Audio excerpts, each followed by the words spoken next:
Settle in with your brunch or your lunch or your midnight snack, whatever you're up to now, and listen in. Today we're going to talk about food. First, let me give you some numbers. Some bad news.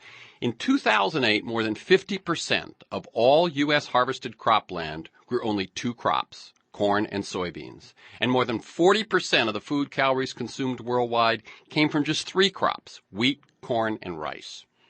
30% of Detroit residents receive food stamps, but 92% of Detroit's food stamp retailers offer few or no fresh fruit or vegetables. Agriculture is the leading source of pollution in nearly 50% of river miles and over 40% of lake acres that are quality impaired. Our food system, this is wild, consumes 10.3 calories of fossil fuel energy to produce 1.4 calories of food energy. And the average plate of food eaten in our homes or restaurants travels 1,500 miles from where the food is grown. But there's also some good news. There are now 8,000 farm-to-school programs across the U.S. 8 years ago, there were only 4. There are now 6,000 farmers markets in the U.S., and that's 3 times as many as in 1995. And 330 hospitals in the U.S. and Canada have pledged to purchase food that is grown according to fair food principles. Now, in recent years, a number of books and films have documented the dangers of our current food system, and we featured a number of those on Freeforum. But advice on what to do about it largely begins and ends with the admonitions to eat local or eat organic. This advice is not helpful if you live in an area where you can buy ketchup, but not tomatoes. Just as you can't alter the course of climate change by simply switching to efficient light bulbs, today's guests believe you can't fix the broken food system by simply growing a backyard garden. It requires redesigning that food system. My first guest, Oran Hesterman, has a new book, Fair Food, a guide to changing not only what we eat, but how our food is grown, packaged, delivered, marketed, and sold. Fair Food offers questions to ask at farmers markets, tools for starting Buy Fresh, Buy Local campaigns, advice for forming buyers clubs that purchase food directly from farmers and fishermen, and guidance about the legislation to support at the local, state, and federal levels. Hesterman opens the book talking about Detroit, Michigan, an unlikely beacon of hope in the fight for fair food. My second guest will be Leila. She's with Tree Media in Santa Monica and the producer of Urban Roots, a new documentary that tells the story of the food revolution taking place in Detroit, leading their sustainable food systems programs. And before that, he researched and taught in the Crop and Soil Sciences Department at Michigan State University in East Lansing. And for more than 15 years, he co-led the Integrated Farming Systems and Food and Safety Programs for the W.K. Kellogg Foundation, during which time that foundation seeded the local food systems movement with over $200 million. Fair Food is his first book. Oran Hesterman. Thank you, Terrence. It's a pleasure to be here with you. I like to use a format when it fits that I call It's Broke, Let's Fix It. Okay? So in this case, what's broken is the U.S. food system. And I'm going to ask you to answer, although I may sprinkle in others, I'm going to ask you to answer 4 big questions. The first is, how is it broken? What is the evidence? The second will be, how did it get broken? What's the history, the causes, the culprits? Third, what will it look like when we fix it? The vision and the goals. And fourth, how do we fix it? What are the solutions? How do people get involved? Okay? Great. All topics that I wrote about in the book. Exactly. No, I looked at, as I say, I use this when it works. And when I looked at your book and when I saw you speak last night, it was clear that this one was just made for this. Now, first, I do like to get listeners to get a feel for the people that I'm interviewing behind the work and the ideas. So I'm going to ask you 2 questions. The first one is briefly about your path. I just went through, the bio, but in terms of you're telling it, maybe a little more mentors or turning points or moments of decision, your path to the work that you're doing today and the work we're talking about. Yeah, certainly. My path leads me back to Santa Cruz, California in the early 70s, where I was a student at University of California there and was attracted to what only later I realized was the first student organic farm project in the country. Wow. And ended up spending a couple of years there learning how to farm. And really, growing vegetables, growing organic fruit, and that's where I both fell in love with this issue and realized this was going to be my life's purpose and passion. From there, I spent about 8 years in the alfalfa sprout business in Northern California, starting from literally delivering sprouts on the back of a bicycle to a small business employing 20 people, growing 9 tons of sprouts a month, delivering them all over the western United States, the first alfalfa sprouts in the Safeway chain back in the 70s. So learned a lot about innovation and business in the food system. But I was always really intrigued by the science. So back to school with degrees at UC Davis, our great agricultural institution here in California, and then on for a doctorate in agronomy and plant genetics at University of Minnesota, which led me to my first career in academia. So all the way along, I've been interested in this issue, how we are going to feed ourselves on this planet in a way that keeps the environment in a healthy shape for future generations and gets us the healthy food we need. But a real turning point for me was when I was 36 years old, and I found myself lying in a hospital bed with such a severe case of ulcerative colitis, which I've been dealing with my whole adult life, that my digestive system had shut down. The doc comes in and says, if it doesn't cool down, this inflammation doesn't cool down by the end of the week, their only option is surgery, and I'm going to live the rest of my life without a colon. They're pumping me full of prednisone to try to cool the inflammation down. By the time a couple days go by, the doc says, we got to see if you can eat something. So what comes in on the tray? Roast beef, a pile of mashed potatoes, and some big-ass piece of cake. And I say to myself, whoa, this is not the food that I need to eat to get my colon healthy again.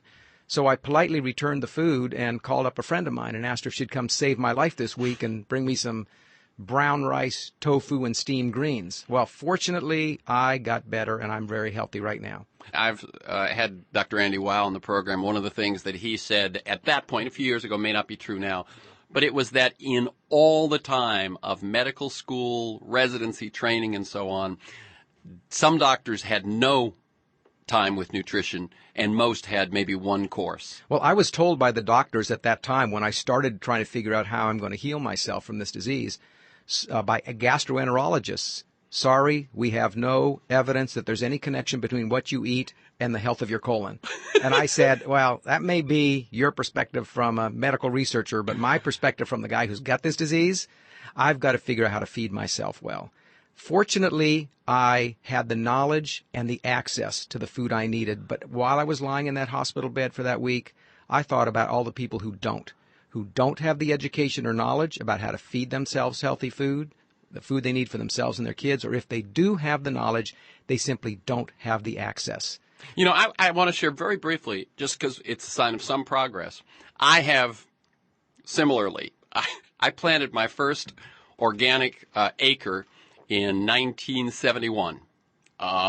So I came, did the whole thing, compost, ladybugs, everything. Sold the crops by the side of the road to people going, this was in Connecticut on the post road there. So I go way back with this, but I also have colon issues. I went to a gastroenterologist this year. He had 3 recommendations. 1, probiotics, try that. If that doesn't work, go off dairy. And if that doesn't work, go off gluten. So we've seen some progress. I say hallelujah. Yes. You found yourself a progressive gastroenterologist, and let's hope that is a sign of progress in the field. And just the probiotics made a significant difference, and so I haven't had to go off the dairy or the gluten yet. If you hadn't gone down this path, what else do you think you might have done? I really thought when I was going to graduate school, I really thought that I might go back into agribusiness. I mean, I've always known that my purpose is to help us figure out how we're going to shift our food system, but I thought I might be doing that from inside the belly of the beast, so to say. And with my business background in the alfalfa sprout business, a business administration minor along with my PhD, I really thought that I might be heading to industry. But, I got so captured by the research and the science that when I had an opportunity to spend about a dozen years at one of our great land-grant universities doing research on these topics, I couldn't pass it up. And then talk to us a little bit about what you did at Kellogg. So Kellogg Foundation was a fabulous experience where obviously for people who it might occur to you, this is a foundation that is built on the wealth of the Kellogg family, which was absolutely the cereal industry. Mr. Kellogg, who started and made his fortune selling cornflakes and other breakfast cereal, endowed a foundation back in 1930 with almost all of his personal wealth. That foundation, the money that he put in back in 1930 has now grown, and Kellogg is now about the fifth largest philanthropic foundation in the United States now. That's massive. They've always had some interest in agriculture issues, but not until the early 90s did they really start focusing on sustainability as an important issue. And I was just fortunate enough to be there at that moment, first on a sabbatical leave from Michigan State, and then actually as a full-time employee when I left Michigan State to go to Kellogg. I really had the opportunity to help Kellogg create their funding program in sustainable food and agriculture and then help lead that program for a number of years. And what that means at a foundation is that I had the opportunity to read hundreds of proposals from organizations all over the country wanting to start doing work in sustainable agriculture and local food systems and then making decisions about where to place the funding. And in hindsight, we hoped we were seeding a movement, but you never quite know when you're in the middle of doing it. But in hindsight, there are very few organizations that you find today working in the local and sustainable food system movement in the United States that don't have some trace of Kellogg funding or Kellogg networking in their DNA. Yeah, and I know Kellogg also is one of the foundations that really cares about leadership development. Absolutely. We talk a lot about nonprofits and foundations here because we're looking for solutions. And one of the pitfalls of foundations is that very often they will fund only programs. And the nonprofit can have young people that need to develop and have no resources to do that because all their money is geared specifically to a program. And I know Kellogg. Yeah, I love it when you walk into the lobby of the Kellogg Foundation, a big quote from Mr. Kellogg, "I will invest my money in people." There you go. Well, okay, they're still doing it. Absolutely. And what led you to leave and do what you're doing now? So I had an opportunity to leave the Kellogg Foundation and start a new foundation, the Fair Food Foundation, which now is a public charity nonprofit that I run. And it was, it was time for me, after 15 years in the foundation world, which is a wonderful place to be, supporting others to do important work. It was time for me to step out and start doing some of the work on the ground and really taking advantage or stepping up to the opportunity of leadership in this field that is so needed and necessary right now. That's the voice of Oran Hesterman. We're talking about his work for Fair Food, and a lot of it contained in his very solutions-oriented, activism-oriented book, Fair Food, Growing a Healthy, Sustainable Food System for All. Okay, let's go to those 4 big questions. Briefly, because this is the part that I think people know the most about already, is how is our food system broken? What's the evidence? Well, at the beginning of the show, Terrence, you really helped our listeners understand that with some of the statistics you rattled off. But, whether we look at environmental issues like a dead zone in the Gulf of Mexico the size of the state of Massachusetts now, fed by agricultural runoff of fertilizers and pesticides all up and down the Mississippi watershed, whether we look at farm worker issues or food worker issues, how are, I say, the invisible workforce, those people who are working to bring us our food each day, the conditions under which they work or live, whether we look at the spiraling rates of obesity and diet-related illness happening in this country, which is going to bankrupt us if we don't do something about it. Rather than seeing these all as problems to be solved each individually, I view these as symptoms of a food system that is broken and out of control, and that I don't believe we will be able to solve these problems one by one. What it's going to take is a redesign of our food system. We have to redesign our food system based on different kinds of principles. So rather than creating all these attendant problems environmentally, socially, health-wise, we actually have a system that can dissolve those problems. So let me just go back to the question, which was the evidence. The evidence is in the pollution. It's in the quality of the food that too many of our people have access to. It's in the inequity of the way food is available and distributed. It's in the obesity. It's in the diabetes. It's in the schools. It's in the school. It's in the fact that it's so difficult for people now to the barriers to entry to a farming occupation are so high now that we know the average age of farmers in this country is close to 60 years old. Right. We are, the barrier to entry is high. The symptom of the lack of economic viability in our rural communities, and many of our rural communities withering away. And so a piece of that is the concentration. It's not quite as concentrated in crops as it is in animals. Animals were basically down to 4. 80% of all of our beef slaughtered and packed by 4 companies. Yeah. But even in, you look at food retail, 47% of all food retail in the United States controlled by just 4 companies. And that's supermarkets, not producers. Right. Correct. But then we also know about the Archer Daniels Midland, the Cargills, the ConAgras, what everyone who's been looking at this issue at all over the last years knows what we call is, on the meat side, factory farms, on the crop side, monoculture. Basically, it's using a factory model for agriculture.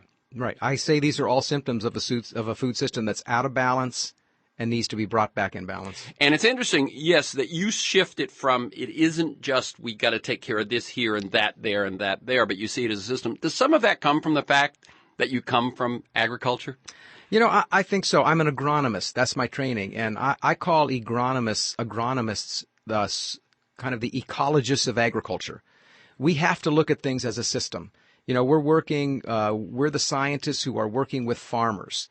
I had the opportunity over about a dozen-year period to work with many farmers across the state of Michigan, helping them see how to create systems that were going to be more environmentally and economically viable. You have to look at things as a system. And when you're a farmer, you have to look at this as a system. That, when you take that view into academia, you take that view into the foundation world, you take that view into activism, you see that it's a whole system we've got to change. Right. Okay. How did the American food system get broken? What's a bit of the history? And here, again, we're going to focus as much as we can on the redesign and the solutions. But was there ever a golden age? Well, I suppose golden age all depends on where you're sitting at a particular period of time. I believe that our food system that we have in place right now is the natural outcome of decades of public policy that have driven it in a certain direction. Now, when our current agricultural policies, or those like them, were first created back in the 1930s on the heels of the Great Depression and the Dust Bowl years, they made a lot of sense. They were policies to help maintain economic viability of farmers in our rural communities. They were also meant to create a food system where calories and nutrition could get to masses of people at low cost. It was a time when we were rapidly urbanizing in this country. It demanded, our country demanded a food system that was highly efficient and that could deliver food at low cost. And we put together policies in terms of subsidies, in terms of certain kinds of support for farmers to do that. We put policies in place that would support certain types of research and innovation, and that all pretty much made sense then. The problem we have is that the policies we have in place, even up till today, are much like those policies we put into place over 70 years ago. And let me say, first of all, I'm Terrence McNally. That's the voice of Oran Hesterman. We're talking about Fair Food. He is the president and CEO of Fair Food Network and the author of Fair Food, Growing a Healthy, Sustainable Food System for All. Websites where you can learn more, fairfoodnetwork.org, fairfoodbook.org. If you go back to Thomas Jefferson, this idea of us as an agrarian nation, the resourcefulness and independence of our agricultural sector, of our farmers, of our rural folk, my guess is that when those policies began to shift, coming out of the 30s, one of the things they did was they tried to shield farmers from the vicissitudes of weather. And the volatility of markets. Exactly. Which sort of play together, but it was... Now, once you do that, then I can see where other folks begin to look at agriculture as a business. Also, what happens is, anytime you put policies in place that create a resource flow, a flow of dollars, you are automatically building a constituency and a stakeholder group that now is going to defend that flow. And that has happened up until today. We have very strong what are called commodity organizations that have made sure over the years that we have direct payments for corn farmers, for soybean farmers, for rice farmers, for cotton farmers. these are very effective lobbying organizations. And one of the things I think, when the last Farm Bill, which the Farm Bill may be something new to most people, but the Farm Bill is where many of our agriculture policies get decided and redecided, and it doesn't happen every year. It usually happens every 4 or 5 years. It's reauthorized every 5 years or so. Okay. And the last one, 2008, was the first time I think I saw people actually saying, wait a minute, let's pay some attention to this. My experience growing up has been that the Farm Bill is something which, if you're from Iowa or you're from Kansas or Nebraska or, California, and it's your constituents' issue, you care about it. And what happened, I believe, most of the time over the years is other senators, other congressmen didn't much care about it. So it became something that always passed the way those folks wanted, because they kind of swapped and horse traded. I'll back your highway bill. I'll back your this that helps you, because agriculture doesn't really matter to you. 2008 was the first time I saw a lot of political awareness that the Farm Bill matters to everybody. A couple things have happened. One is that in the environmental movement, those concerned with environment and conservation have now realized that the Farm Bill and agriculture policy is probably the most important policy area for environmental issues and for conservation and stewardship of the environment. So back starting in the 90s, we had large environmental advocacy groups start playing a role in Farm Bill policy. But another very significant group that has played an increasing role are legislators from urban areas, because when we look at the so-called Farm Bill, the omnibus piece of legislation that really directs those resource flows in our food system, close to 75% of the money flowing through U.S. Department of Agriculture is for what's now called supplemental nutrition assistance, used to be called food stamps. How much again? 75 cents. 75 cents of each dollar. Every dollar. Okay. And so the right Farm now, Bill is massive, right? Huge. Right now, that's that just for food stamps alone, it's about a $75 billion a year resource flow. So about $100 billion resource flow each year, yes. 75% of which goes to food stamps. And also, I would imagine the other thing that's happened in those urban areas is the obesity and the diabetes have finally gone off the charts, and people have begin to look a little bit upstream for root causes. Well, a sort of a newer constituency group paying attention to the Farm Bill now are public health and healthcare organizations, which I think is really good news.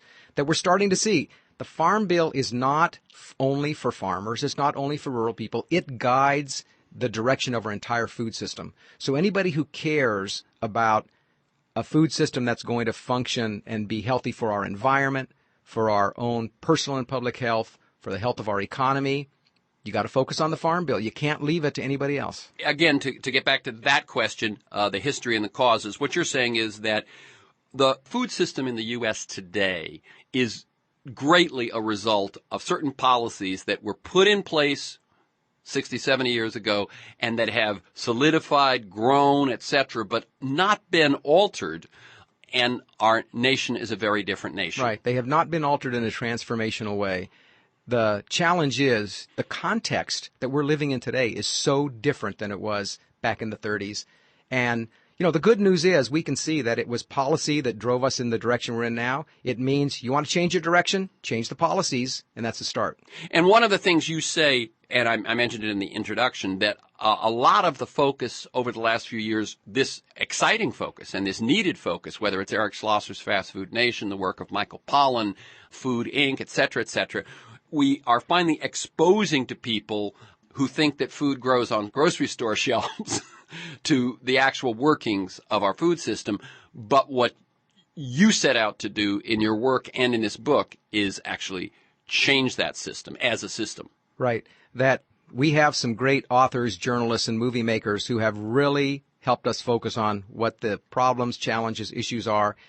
I say it's now time to look for solutions. It's now time to take the next step, because we know what a fair food system looks like, and we actually know the steps we need to take to create that. And it's time to get to work. We don't have any time to waste. Okay. Oran Hesterman, author of A Fair Food, Growing a Healthy, Sustainable Food System for All. You said we know what a fair food system looks like. Tell us what that is. This is that third question. What is the vision of a system that actually works for all? So I think of it in a couple different ways, Terrence. When I think about fair food, I think about food that is healthy, good for our bodies, green, grown in an environmentally friendly way. Fair means nobody's getting exploited in that system from the time the seed's planted till the time we eat our food. Everybody's getting a share of the economic benefit of that system. And the fourth attribute would be affordable. Everybody has access. Healthy, green, fair, and affordable is a fair food system. And in the book, I lay out the principles of a fair food system. I say a fair food system should be based on principles like equity, diversity, ecological integrity, and economic viability. Speak a little more about each. So equity means that everybody needs to have access to the healthy food they need to live a healthy life. Workers need access to good jobs and healthy working conditions in our food system. And those small and mid-sized farmers need access to the land, water, and capital they need to be in business. That we need to create a food system where more people are getting access to what they need. That's equity. Diversity is a really important one. I again come from the perspective of an agronomist and an ecologist, and we know that any system is more resilient and stronger if it is diverse. The more diversity, the better. We know that biologically. Well, we also know that economic systems need to be diverse. Ownership structures need to be diverse. And the more diversity, the more social diversity we bring into a system, the stronger it is. So rather than having policies in place that encourage monoculture, encourage just a few crops to be grown or so many livestock being concentrated, we need policies in place that create more diversity on our landscape in our agricultural system. It will be a healthier system overall. A big reason why these policies have solidified and grown over the years is that once, as you said, once you have a constituency who is very wealthy and who the number one priority is to keep that money flowing to them and perpetuate the system that they depend on, that in our American system, especially with things like Citizens United, gives those powerful, wealthy interests an enormous advantage. Absolutely. So what it's going to take is a lot of engaged citizenry who understand that this farm bill, changing agriculture and food policy, is something they need to get engaged with. So if you're a listener in an urban area and you care about the viability of small and mid-sized farming in your area, and you care about the health of the food that's coming at you, and you care about making sure that people in low-income areas of your city have access to healthier food, engage with the Farm Bill. That's the place where the policies get made. And in my book, which I encourage you to read, I have actual ways to do that. I have a resource section that you don't have to do it alone. There are organizations, effective organizations working on these issues that would love your time, your energy, and your money to help them succeed. Very good. I'm Terrence McNally speaking with Oran Hesterman, President and CEO of Fair Food Network and author of Fair Food, Growing a Healthy, Sustainable Food System for All. You can learn more at fairfoodnetwork.org or fairfoodbook.org. So that vision, equity, diversity, ecological integrity. Speak about that. So ecological integrity means that we are creating a system of production and distribution that is actually helping steward our natural resources for the future, our environment for the future. So reducing our chemical load on the environment, reducing the amount of transportation we're putting into our food system. There are all kinds of ways for us to reduce our environmental footprint of agriculture, and we need to be doing that. So that's ecological integrity. You know, you're looking at it from the food, the nutrition standpoint, but at a time of peak oil and a time of climate change, all of that you were just speaking about is critical, even if it wasn't creating obesity and diabetes and great inequity. That's why I keep saying, let's look at this as a system and figure out what we need to put in place to redesign it so that we are prepared for these issues coming at us. We know that fuel is going to become more expensive, but we know that we can create a food system where we don't need to transport our food 1,500 miles to get to our plate. We can do it better. the more diverse we create our food system in terms of the number of crops, the livestock and crop integration, the more resilient we're going to create a system in terms of buffer capacity against the kind of climate disruptions that are likely to come. And is there one more piece to your economic viability? Of course. So economic viability, because, after all, the food system is an economic system. It's a market-based system. This is not about environmental sustainability and no economic viability. We can't do this. Is about both at the same time. That, in fact, if you reduce the amount you're transporting food, you're saving money. If you reduce the amount of external chemicals you're purchasing for an agricultural system, you're saving money. So we can create... And if you switch to some of those practices that actually keep your soil healthy and alive and vibrant through diversity and so on, you're actually, in the long run, going to save and make more money. Right. Let me give you an example. A great example, the largest food distribution company in the country to restaurants and cafeterias, Cisco. A few years ago, and I write about this in my book, a few years ago, they implemented a program called Advanced Integrated Pest Management, or IPM. And what that means is, rather than using chemical control on pests right away, you carefully monitor what's going on, and chemicals are your last resort, not your first, in making sure that you're taking care of pests in the field. Well, they implemented a set of standards, and every one of the farmers and processors who are bringing food to the Cisco company now has to perform under that set of standards.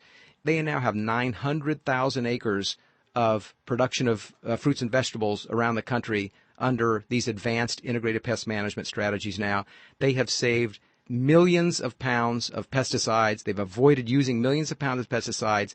They have avoided using millions of tons of synthetic fertilizer because of these practices.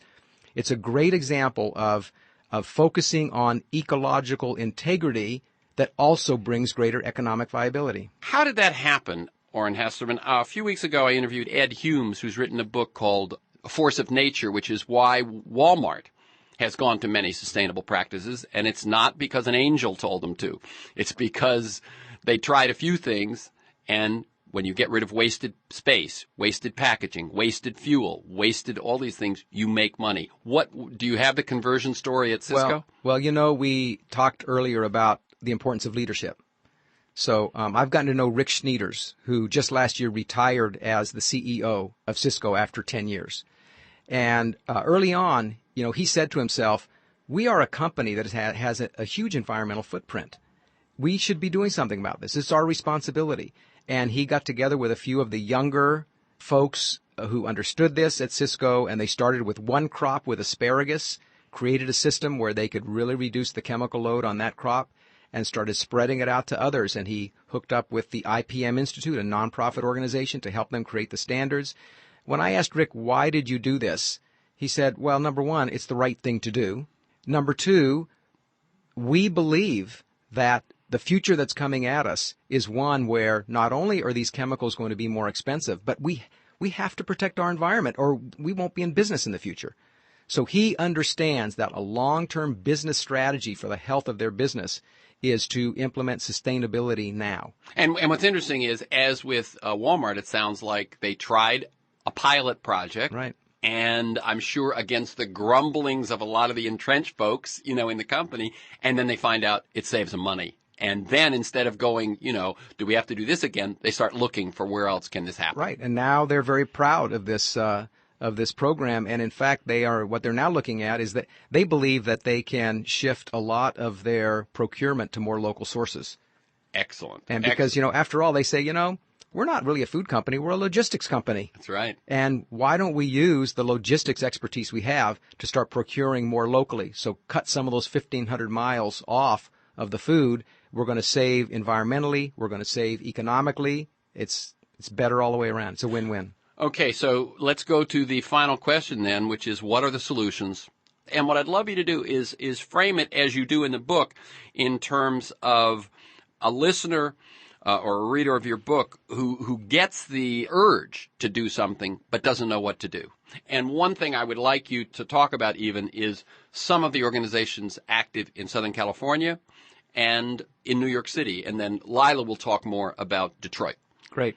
So what I say is the single most important action to take is to make the shift from conscious consumer to engaged citizen. Okay. In other words, and you made this point very clearly when I saw you speak, if all you've done so far is become a conscious consumer, you're helping yourself, you're helping your family, and you're helping turn the tide, turn the aircraft carrier around, but it's not enough. Right. It's not enough. I don't believe that by individuals so-called voting with their fork is going to be enough. Because remember, as we said before, there are huge constituencies right.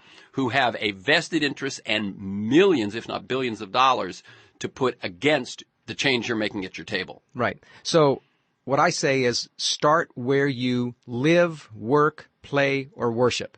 Every institution that you're involved with and that we are all involved with uses money to buy food and is involved in the food system. So if you're a parent with children in schools right now, in the public schools, get involved with other parents to see what you can do to help bring more local and sustainably grown food into the food meals in your cafeteria. And there are specific ways to do this, and one great organization that got its start in Southern California is the Farm to School Network. Got its start right here at Occidental College, but they are all over the country now. The resource, the contact information is in my book. How you get in touch with Farm to School Network to know how you can connect with other parents and school food administrators in your area.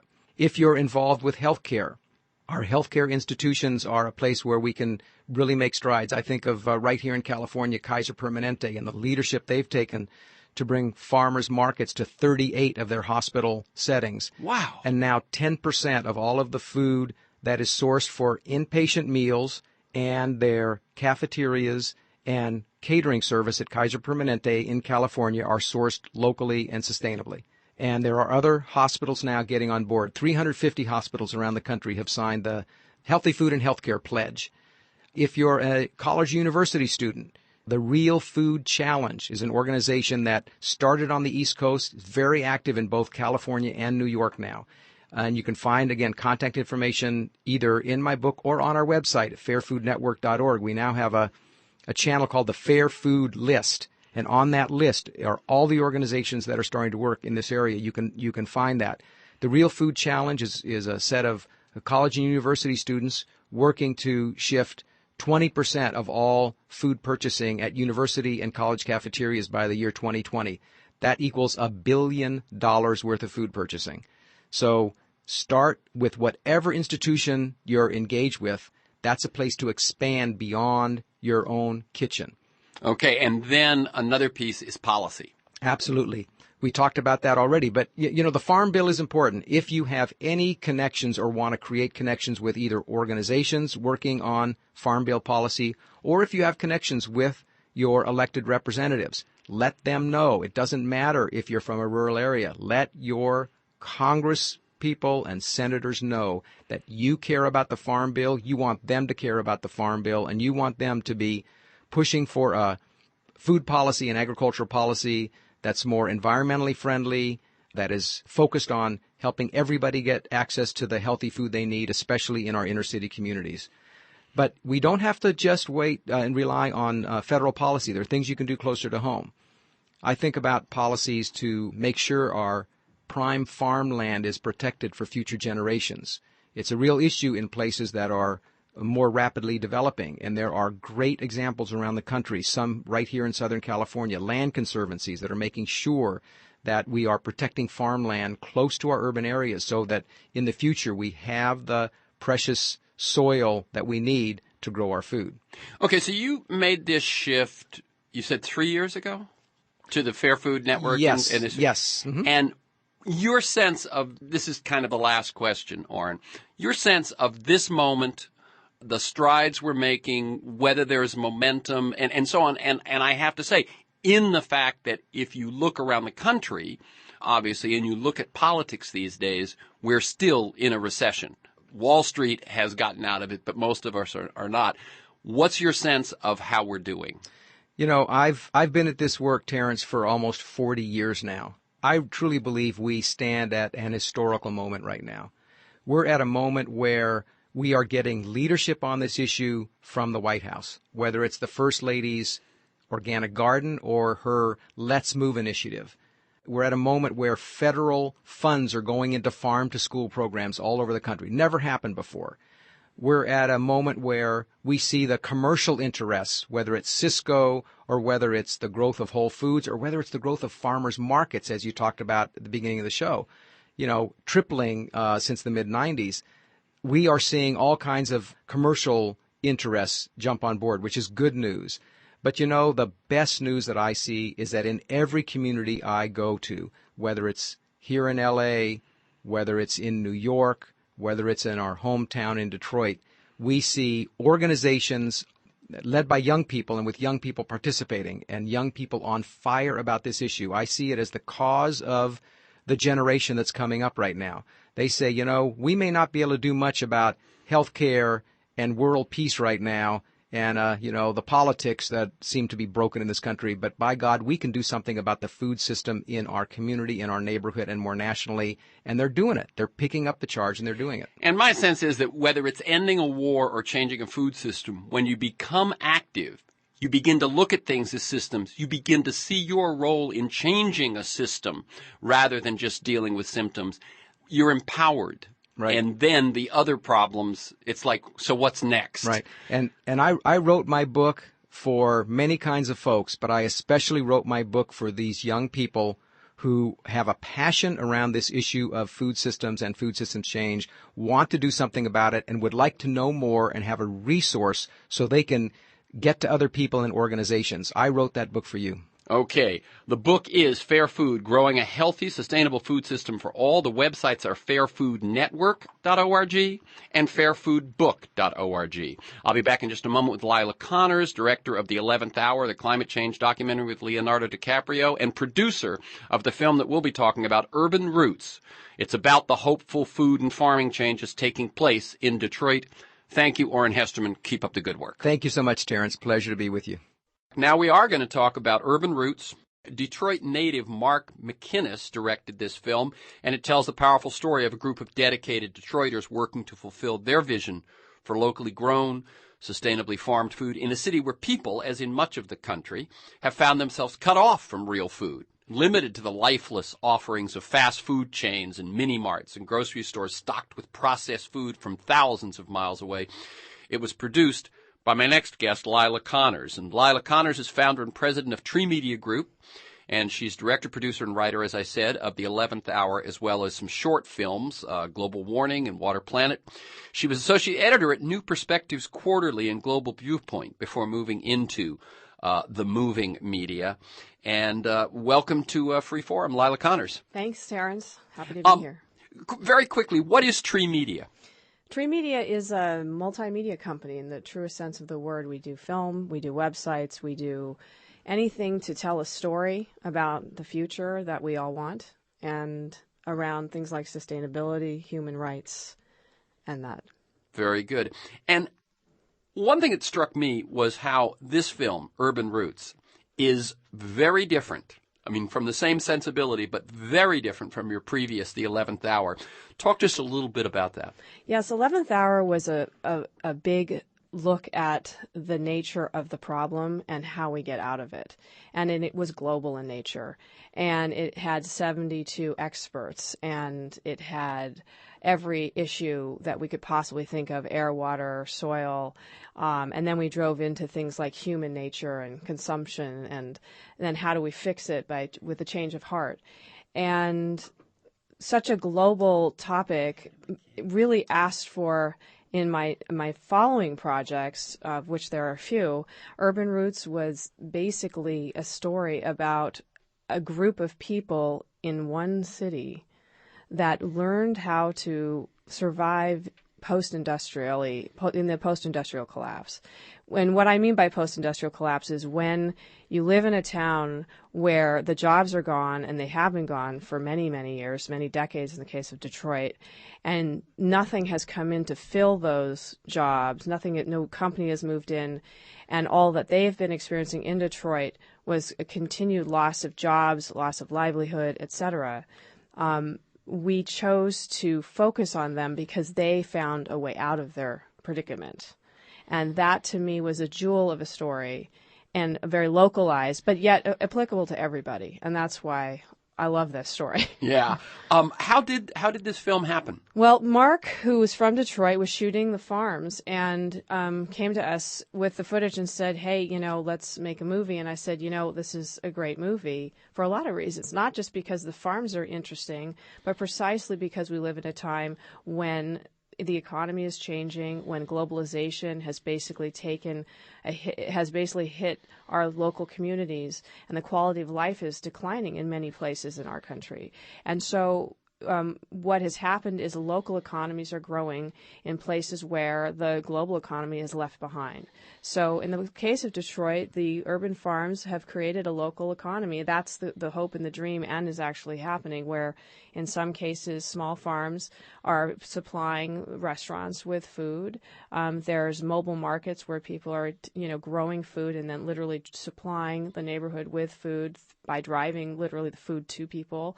Very different food system models than we have currently in big towns like LA, where we have big supermarkets, and now we have farmers markets, which is great, but there's a lot more that can be done to localize food, and that's what they're experimenting with in Detroit. Well, I was going to ask, is Detroit that far? One thing that, let me just tell people, one of the things that was very obvious at the very top, they said Detroit is huge. You could fit Boston, San Francisco, and Manhattan within the city limits of Detroit, and that it's a city that had 2 million residents and now has less than 1 million residents. Yeah, I think it's close to 700,000, in fact. Wow. The census came out, and it was funny when we were doing the graphic. We stopped at 900. We said 900,000. We said we bet you we could go even lower than that, and sadly was true. And yes, a lot of our towns in America grew it during the time of the car, and so they're very large. And it was possible to live an hour away from work. And so when population starts to decline and people move elsewhere to get jobs, you have gigantic areas where you have one house on a block. And in this case, in Detroit, they live in what we call a food desert, which means that you have to drive more than 20 minutes to get to a place where you can get fresh fruits and vegetables.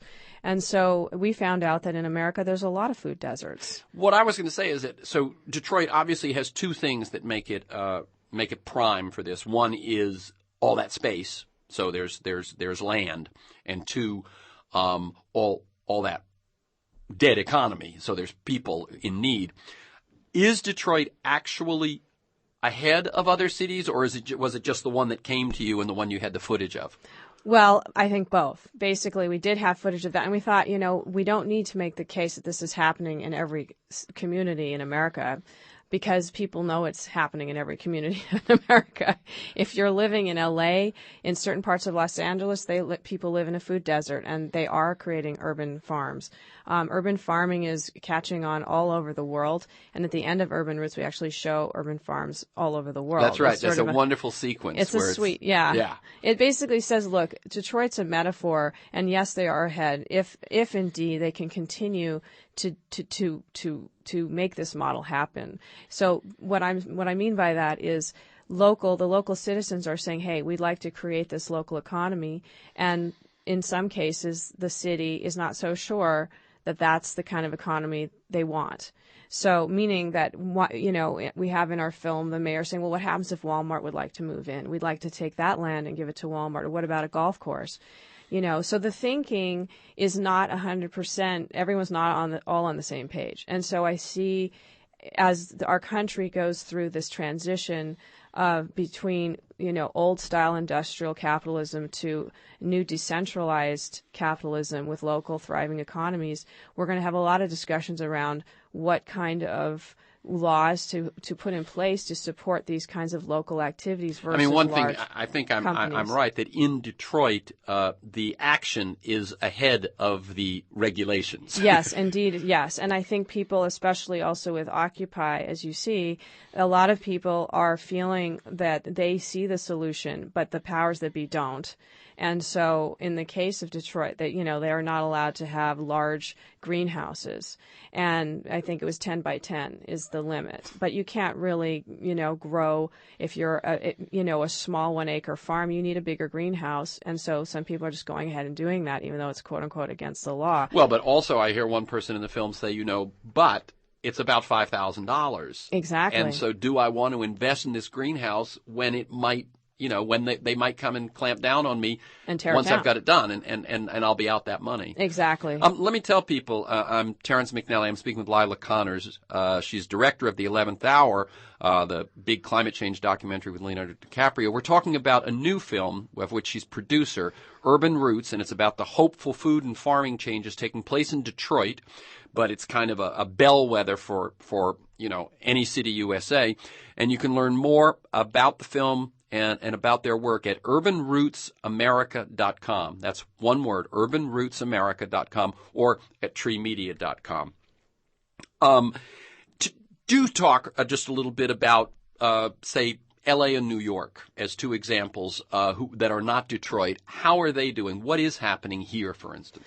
Well, L.A. actually, as many of you probably know, many of your listeners know, had one of the biggest urban farms in the country, which was destroyed. And actually, there is a vote in City Council coming up this Tuesday for preserving 2 acres of that piece of land. It was bulldozed, but the new owners of that land don't want to honor that. They haven't developed it, have they? They haven't developed it. It's in escrow, and there's 2 acres or 2.7 acres or so that's supposed to be dedicated to green space, and the new owners do not want to honor that. So just a little note, anyone call the City Council, LA City Council, and please ask them to honor the agreement to keep 2 acres of that piece of land open, and to beyond space. that situation, what's happening in the greater city? Well, in the greater city, I'm not an expert on what exactly is happening, but all I do know is that people are catching the bug for urban farming and creating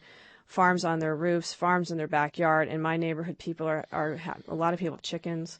In New York as well, in Brooklyn especially, there's a lot of urban farming going on, especially on roofs, which is really interesting. Yeah. And they're all supplying local